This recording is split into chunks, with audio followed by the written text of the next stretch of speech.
Hello and a warm welcome to the national news on Star Television, Channel 21. I am Yesi Ernest Hallowell. First, the headlines. The Director of Demographic and Social Statistics at Statistics Sierra Leone, Sonia Jabi, has presented key indicators in the 2019 Sierra Leone Demographic Health Survey at the conference room at Statistics Sierra Leone. Was elected for this survey, in which 13,602 were occupied at the time of the survey. 270 households were not occupied. The Association of Heads of Special Needs have paid an unannounced visit to the Minister of Basic and Senior Secondary Education at his office at New England in Freetown. Subventions have been a perennial problem. Every year, these monies are not paid to special needs institutions on time. They're not paid sufficiently to cover the cost and the running of these special needs schools and boarding homes. The Chief Executive Officer of Medsic International, Isaac M. Conte, together with the Councillor of Ward 436, Damaya Hill Station, Mohamed Dabo, has mobilized community youths to embark on a cleaning exercise. As long as I am here, Lord, get away from in this community so that it's okay for the environment. All this, including sport, are lined up for you in this edition of the National News.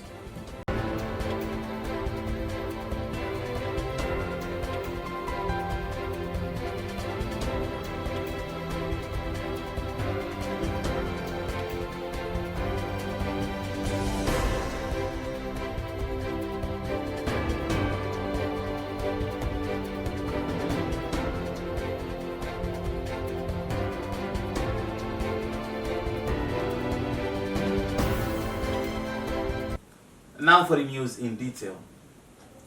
As part of its regular engagement with media practitioners and journalists on the importance of the Demographic Health Survey, the Director of Demographic and Social Statistics at Statistics Sierra Leone, Sonia Jabi, has on Thursday, January 7, 2021, presented key indicators in the 2019 Sierra Leone Demographic Health Survey at the conference room at Statistics Sierra Leone. The presentation covers specific areas on the trend in education, fertility trend, teenage childbearing by residents, problem in accessing healthcare, among others. Here is a highlight of the occasion. Was elected for this survey, in which 13,602 were occupied at the time of the survey. 270 households were not occupied. All women aged 15 to 49 within these 24 households per cluster were interviewed, and one half of men aged 15 to 59 in the selected households were also interviewed. In other words, the size of men, sample size of men interviewed was half of that of women. Okay? So we didn't interview all men. In other words, if you go to this household, we interview men and women. The next household, only women, and men are not interviewed, etc. So men were interviewed in every other household. Now the household, I will now talk about the questionnaires. The household question and relationship to the head of the household, and also the characteristics of the household's dwelling unit, source of drinking water. In addition, data were gathered on salt testing. You know the quality of salt, if it is not iodized salt, then it will waste your time. This thing, is it Goiter or what? Goiter. Yeah, we have to make sure that the salt we use for cooking is iodized, that's why we test it. It was used to identify women and men who are eligible for individual interviews. Remember, we are interviewing all women aged 15 to 49, and in half of the households, men aged 15 to 59. So it is from this household questionnaire, you gather all the information, the age information, etc. And it is from there you know that, oh, this woman is eligible for interview. She's between 15 and 49 years old. Or this man in this household is eligible for interview, etc. A lot of energy and resources was actually put into this document to ensure we have a lot of information, a lot of indicators in it. We want it to be fully used. We want this report, what is in it, to reach to the far corners of Sierra Leone. We want every Sierra Leonean to benefit from this report, and we want it to be fully used. The Port Estate has a huge responsibility to ensure that the benefits of this document, the benefits of this research, is fully utilized. I trust journalists. I have worked with them. They have helped us actually to disseminate a lot of other projects. So much in the past years to ensure that our efforts are really made known out there by people of Sierra Leone. Now I think we have this very important document at hand, which has been launched. I think you owe a responsibility that it is disseminated. Deliberately, we called this meeting, and we called all of you. I know you all have very important engagement and schedules to attend to. But I know you all know the importance of actually what we've called you for and the reason why you have left your engagements to come here. We're spending quite some time here in the early part of the morning, and of course most time of the afternoon, to ensure that we have like a whole session, getting you through to what we require you to actually disseminate out there. And I trust you really do just what is requested, required for you to have this mandate fulfilled. Of course, I've discussed with my directors. They should all be part and parcel of this. I'm sure in the afternoon, when the report is being actually fully rolled out to you and what is required, most of them will be here in the session to really ensure that they too understand what is being done and they give guidelines on how we have to move forward with this. The Association of Heads of Special Needs, an association that is comprised of different disability groups across the country, have paid an unannounced visit to the Minister of Basic and Senior Secondary Education at his office in New England in Freetown. This visit is geared towards bringing to the notice of the ministry the unavailability and late payment of the Q4 subvention, which are used to cover expenditures of their beneficiaries. Hassan Kuroma reports. The entourage present during the visitation to the minister comprises of parents, teachers, administrators and pupils drawn from different constituent schools that have been sitting at home because of the unavailability of funds since schools reopened. Dr. Abdullah Dumbuya is the chairman of the Association of Heads of Special Needs. He explains to Star TV the present situation at hand and the reasons for the visit to the Minister of Basic and Senior Secondary Education. I engaged with the Ministry of Education and Basic Senior Secondary Education to ask that the ministry call on the Ministry of Finance to pay the Q4 subvention. Subventions in Sierra Leone for special needs institutions are very important, and subventions have been a perennial problem. Every year, these monies are not paid to special needs institutions on time. They're not paid sufficiently to cover the cost and the running of these special needs schools and boarding homes, and they are usually not assessed before they are allocated. So that means special needs institutions find it very difficult to plan and to plan their budget and their activities for the year. And given that these monies are not paid on time, they make it very, very extremely difficult to run these institutions. So we're here to call on the ministry and the minister, who has kindly come down today to talk to us, to say he's going to do his utmost best to ensure that and engage the Ministry of Finance to ensure that these monies are paid to these special needs institutions, so that these schools, which have been closed since the reopening of schools, can now reopen because they've now got the money to run these schools. You know, these schools... On his part, the Minister of Basic and Senior Secondary Education, Dr. Moinina Senge, welcomed the entourage in good faith, but however, pointed out that since taking up that office, there had been existing conflict with data allocation of resources. Moving forward, the minister pleaded to all school heads to reopen schools and thus made strong promises on complying to the request of the administrators of the associations of head of special needs. And to the beginners, we can engage, as we brothers say, advocacy important, and I think in a state, in this kind of leadership where we want to see, that one way, if somebody feel aggrieved, if somebody feels the responsible, it's supposed to advocate for himself. We all hope for a future where we will pass this advocacy stage here. We will not going to do this again. With a collaboration this. And I know say they consider the inputs anyway, but now we close the loop, now we send them back to them and see before that money they come out. So that in a one SPS and Donald and Manana one decision we are going to act on as out of this. The second update is about the fourth quarter allocation. The Deputy Minister of Finance, Patricia Lavalier, and me just talked. He said by next week, the fourth quarter allocation will reach now on our account there. And then the final point we want to make now that whilst we know say government money na commitment budgets and every month they decide how the budget is sent to which ministry they send. And we as a ministry, they get beaucoup pendant money the government to spend. 40% of all my own in a payroll na teacher there. Suzanne Bangura, a disabled parent, was pleased with the outcome of the meeting, but on the other hand, outlined some of the badly needed facilities that could fit modern day learning for persons with special needs. The teachers, and they go a lot. They know they get payments to time, as then they try for explaining. Not only the deaf school, all they need is schools thing. They need to get the subvention. They come late. Don't two we picking them, then they gain.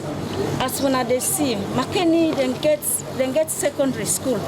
Then even Bo then get secondary school for the national for the deaf and dumb. While Freetown, when at the capital city, they not get secondary school. And it seems there has been poor coordination between the relevant players in the disability sector in Sierra Leone made these challenges worse. Disabled persons organizations struggle to access, lobby, influence and engage members of parliament on key public policy issues affecting PWD. For Star News in Freetown, Hassan Koroma reporting. The Chief Executive Officer of Medzik International, Isaac M. Conte, together with the Councillor of Ward 436 Damaya Hill Station, Mohamed Dabo, have mobilized community youths to embark on a cleaning exercise. The cleaning exercise was done in an effort to encourage sanitation, which is one of the clusters under the Transform Freetown plan, and to mitigate cases of theft in the Damaya community at Hill Station. Here's the report. The cleaning exercise was done in an effort to encourage sanitation, which is one of the clusters under the Transform Freetown plan, and mitigate cases of theft in the Damaya Community Hill Station. The chairman of the Damaya Community Hill Station, Isaac M. Conte, who also doubles as the Chief Executive Officer of Medzik International, noted that the exercise is aimed at promoting sanitation and reduce the risk of spreading diseases in the community due to the illegal dump sites. Where this place here, it been so bushy for a long time. But me can wisely say, as long as I am here, Lord, get away from clean this community so that it's okay for the environment here. It just overcome the sticks. The sticks here, they just turn this end there as if a dustbin. We are not a dustbin, right? Now project we don't make for now get a chat center where we're able to clean Motsukade for the youth here when they get away for survive. But later we don't change the whole thing and take like saying a dustbin. Now you have to throw it out and now do all kinds. More than 2 years now. Over there do every 1 year we clean every 1 year, but this now it also too much where it overcome the streets. Where the dirty can at the streets. You don't see as long as you near the can, not clean this environment. So I'll be able to contact the councillor, put it in ward, let me talk to all the youths here, plus the other youths here will get to the community. So they can't see them.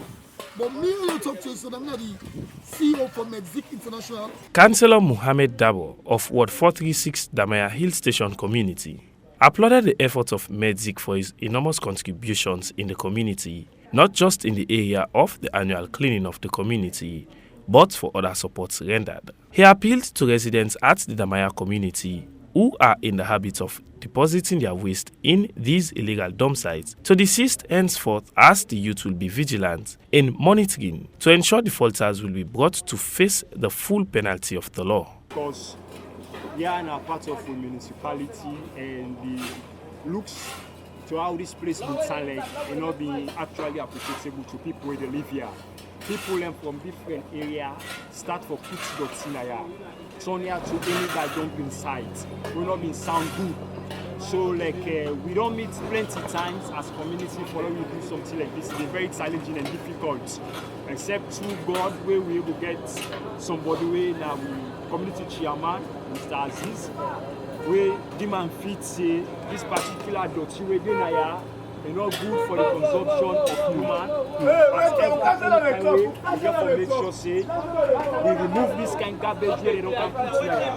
So in the Mr. Aziz, we decide to call me the councillor and say, councillor, we will give the support to make sure say we're able to put all of this thing here. So we try to get community with money on board. Mr. Aziz giving support and make sure say this thing happens today like we will not can make it happen so this way. And as a council, this kind of thing we actually they look for people who are committed to development. And truly speaking, this community, Damaya, Mr. Aziz inside, I would say now is somebody where we as a council and me as a councillor will always happy to work with, because they're committed to community development. Youths of the community, however, had this to say.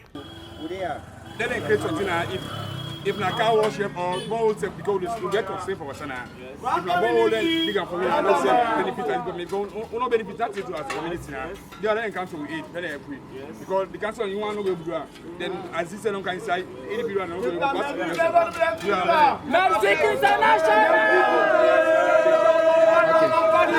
For Star News in Freetown, I am Moses Oju Kamara. The head of marketing and corporate communications, United Bank for Africa, UBA, Saliu Cisse, has highlighted successes and challenges on key activities of the bank in 2020, but however expressed optimism that the year 2021 will be a year of success within the banking sector.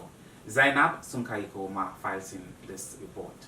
In real life, there's always challenges and successes, and this is not limited to wholly humans, but institutions as well. The United Bank for Africa is one such institution that continues to record successes, as explained by its Marketing and Corporate Communication Office. Indeed, it has been a very tough year for businesses across the globe with the advent of COVID-19, which actually, still continues to have a lot of impact on businesses and people.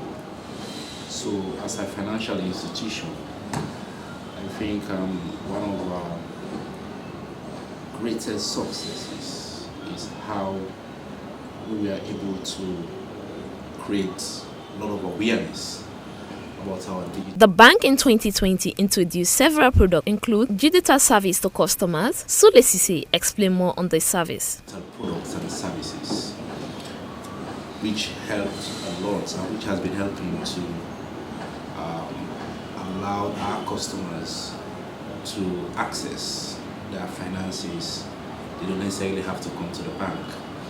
With our digital product like Leo, WhatsApp and Facebook Messenger, we have our mobile app, we have internet banking, our Orange Money push and pull. These products. Notwithstanding these successes, the bank has also been faced with some challenges. The COVID-19 is a key pointer, and this was clear. Challenges, but one of the good things we did for the government in the earlier stage when the COVID-19 struck, United Bank for Africa was one of the financial institutions that provided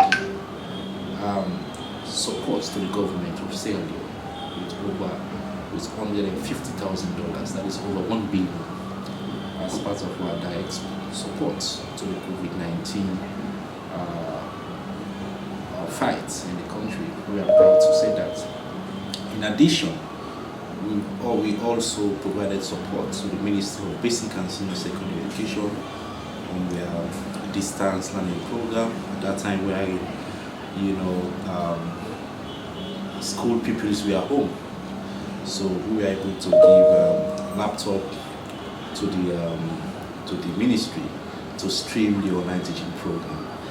That helped a lot in providing the required knowledge and education to pupils at that time when they were home. In extension to that, 2020 has been a year of a lot of twists and turns, but as a bank, we continue to make inroad.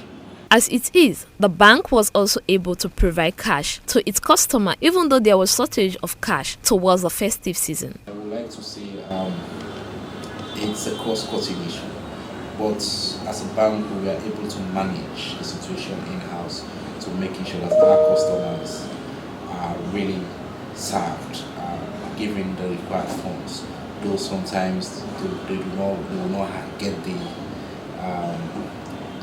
amount they will need, but we see how we can explain to them so that it's for them to understand that this is not UBA's fault, this is a cost-cutting issue. 2020 is now gone, and as we continue the journey in 2021, UBA has promised to be the leading bank in the country. For Star TV News, Zainab Sunkari Kroma reporting. You are still with the national news here on Star Television, Channel 21. The gender manager for the One Stop Center at Kinhaman Road Maternity and Child Health Hospital, Hannah Lahai Robinson, has intimated about the role the One Stop Center has played in mitigating the incidences of rape and gender-based violence in the country. Mariama Precious Halabi has more.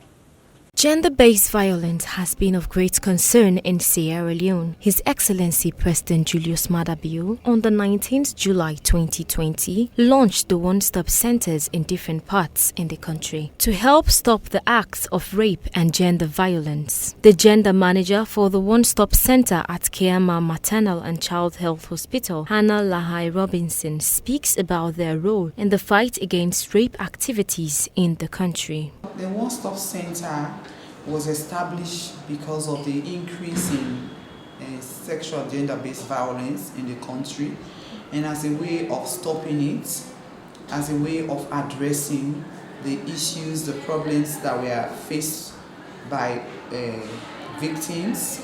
So that was why it was established, and the whole essence for which it was established was to take this one-stop center was designed to provide comprehensive package for victims and like health, medical, psychological, legal, safety protection to survivors of SGBV under one roof at free of cost. My own task here, apart from being the center manager, managing the affairs of the center, and I'm also the psychosocial officer. When they first come here, I'm the first point of contact.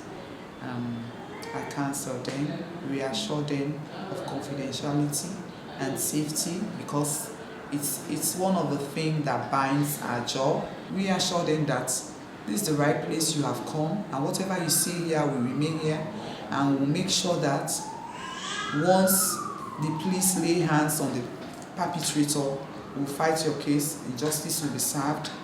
In the first month of August, I had 7 cases. 7 cases reported to the 116 line.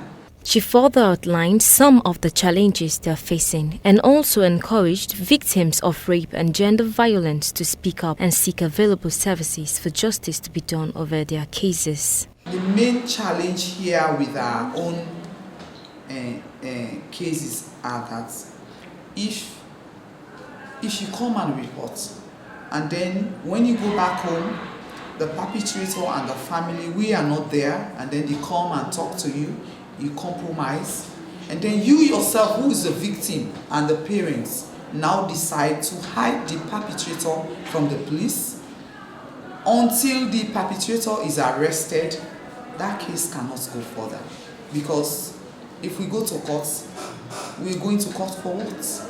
So you see, and we are constrained with manpower, because sometimes if we have enough manpower, I would say 1 or 2 person go and follow up, go and ask within the community. But we are constrained with manpower and we are also constrained with mobility. So we can't go beyond that. Rape and sexual penetration is a global disease that should be handled by every one of us. It needs the total cooperation and collaboration of everybody. Because as I will always say in any forum where I am given an opportunity to talk, I say every woman is a potential victim of sexual abuse. People should stop stigmatizing people. You are raped does not mean it is because of the way you are dressed. What can people say about a baby who is dressed in her jumper and her pampers, and a man undo all of those things and then rape that baby until we put a stop to, we try to name and shame people irrespective of who you are, whatever government position you are holding, who you are at the time you did it. You have to be shamed. You have to be named and punished. Mariama Precious Halabi reporting for Star TV. Residents of the Riverside Drive community, otherwise known as Red Pump, have called on government to help fix the poor road network as they are faced with poor health conditions due to the dust. Star Television spoke to residents in that community on the health implications due to the poor road network. We have since the 70s around there. This road will get small quota. Make road and call quota when they make the road, it will get small. From what quota they done at this area, so we not see nobody we can ask. So APC ten and come, they can't to it. They call Chinese, they say they can do test so. They can to it small. Sana this gonia. And not take 1 year save the child all don't whip up. How soon are the situation and a brown dot now it's all the old net. All they come for cancer, we mark the pass with the whip up. Go and put our whip out and go back to begin dust them. Mikori Road from Mimi Sabiam, from my Sabis Road from 2006. Sabiam son so the Papa government do this road and TC me bike all side the shake right now. Me I don't how the shake. I want this road really smooth, the car camera road smooth, all side smooth, you know, because you have access road. Because any car where the car, a lot of people in this so the car want this road for very smooth. They don't they give we a that in the sense it does too much for we. We not get nobody will for can assist people this good in business. We get several offices then also. We get plan, we get WHO, we get CRS, we get CMAT, we get big schools them like Lebanese school, we get Boku side them, we get hospital and also, but the road is so bad off for we. It's bad off for we in the sense people in the strain and the struggle. At times, the poda they say for the camera, they count people inside. You go see people and go to the market from the junction outside and they left there when at the fine side. People and go to the market and they go inside, which is not correct for we. Houses then I ask about man and then I ask about Kubaku. Most and they can in and out, but you go the poil for we. But Kubaku stakeholder they don't can look the road and just left food by we safe. They not give no help in the community. We want to use our own discretion for do something, but we not go do it. Unless we go to the government and talk to them, but this work we go in business. Because I don't want to win. It's now time for sports, and for more on that, let's join our sports desk.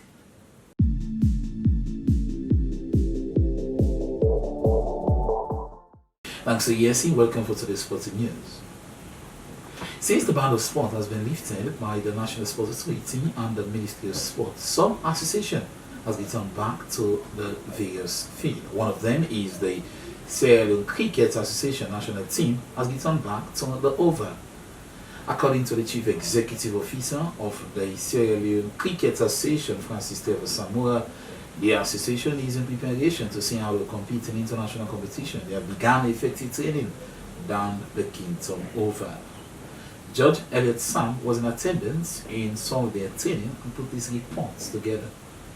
due to the lifting on the ban on all sporting activities by the government of Sierra Leone through the NACOVAC. The Sierra Leone Cricket Association has continued with the preparation of all categories of national teams. Francis Trevor Samura, Chief Executive Officer of the Sierra Leone Cricket Association, said they as association are very happy for the lifting of the ban, and also explained some of the strife they have undertaken during the period of the corona, and also as the ban has been lifted. He also called on the government for more support into the game of cricket, as they have a lot of constraints in the area of playing facilities.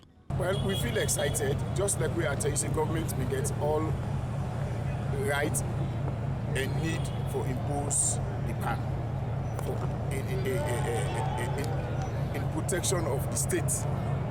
Of course, the number one responsibility of any government is to protect the citizens, protect the state, whether from emergency health issues, from natural disasters, and other form of insecurity that the government can get right for coming in and take the full responsibility. So now that the ban don't lift back, it's good for cricket, it's good for sports. We, of course, cricket, not to contact sports. As you see in the background, how the players them separate. Now game in the place. Then they train not to contact sports. Now sports where they separate, but when the blanket ban can, we therefore comply with that. So now that government don't lift and we feel so excited. And before government they lift the ban, then we don't do partial lifting of national teams preparation. So all the categories of the national teams we don't train since NACOVAC they partially lift the ban, specifically for national teams preparation. So we don't train from October 1 to date. So now that this the ban don't lift now, it will give you the opportunity now for continue effectively with national training for all the national representative sites.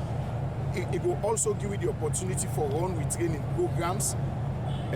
As I talk, so we do online training for umpires and scorers conducted by David Walter, Cricket Operations Manager, 2020 Community Cricket, based in the UK. They do them in consultation and in partnership with the Sierra Leone Cricket Association. And during the ban, we don't do so much of other courses similar to that. Curators course, when I like the ground staff, that course they in fact in their own as I talk. We don't do so lots of coaching courses and other courses during the ban. So they continue now that the ban don't lift. They continue now for begin to train, like go to the schools, begin they train teachers them on entry level program, new entry level, like begin the way they come new for land the game. Okay. They go train teachers in the games and sport department of schools and the provinces and Freetown for letting them able for handle the entry level programs. We also embark and we try for prepare with national leagues for start next month.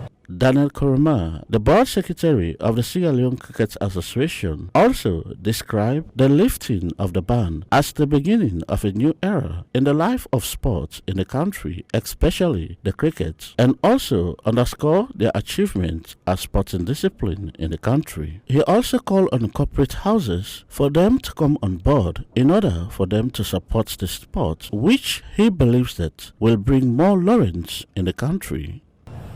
Well, the lifting of the ban, I know say it don't long overdue, but since government now the order of the day waiting then say now go stand, we ensure say we abide. And when they don't lift it now, so it sounds good for we, because we get series of tournaments that we don't hold from last year, but due to this COVID then defer all to this year. We get tournaments in June, July, August, September, as the case may be. So it means a lot to it, so that we get together with players, them, give them the correct trainings, and ensure say them go do well and bring laurels to we all as a Sierra Leone people and government as a whole, so that government will get good things then for talk around, because cricket always on the carry good laurels to Sierra Leone. So if we go get new one this year again, we hope say it will be accepted and appreciated by government, and we hope for win if we get it support and sponsorship from government what they need. As we all know, all over the world it was challenging, so Sierra Leone cricket is not an exception. It was challenging because we get hundreds up to thousands of young people where their own source of livelihood now cricket. They like the game, then they give them all, including you yourself go to interview me, so they play the game, they serve as journalists, they sell out the game and every other areas there. So it be impacts we all negatively because some man na cricket they come and get enjoy. The national team, female and the U19 team, we don't embark on training since October and November respectively. And we hope to see with the kind of trainings and capacity building all the give them so far, we hope for get the best. And we hope say government give the support, because it guides them willing for give them optimums. So if we get the support from government as we don't use for better, we will ensure say we give the best and we will count good lawyers for Sierra Leone, who we all as Saloon people will be happy about. For Star Sports in Freetown, I am George Elliott Sam reporting. One of the best sporting discipline, cricket, they are back. Let's see what 2021 will look like for them after we saw the previous years. They did well, although in some competition they were unable to get a positive result. The 9th of January 2021 is the final day of submission or nomination for various candidates. Now we'll be contesting for various positions of the Sierra Leone Football Association upcoming elections on the 26th and 27th of March of February 2021 in Makeni. According to reports, Robbie Michael and team has expressed their intention to the nomination to contest for various positions. So that's all for sports. More of that will be coming up in our local sports weekend discussion on Saturday. Back to Yesi in the studio.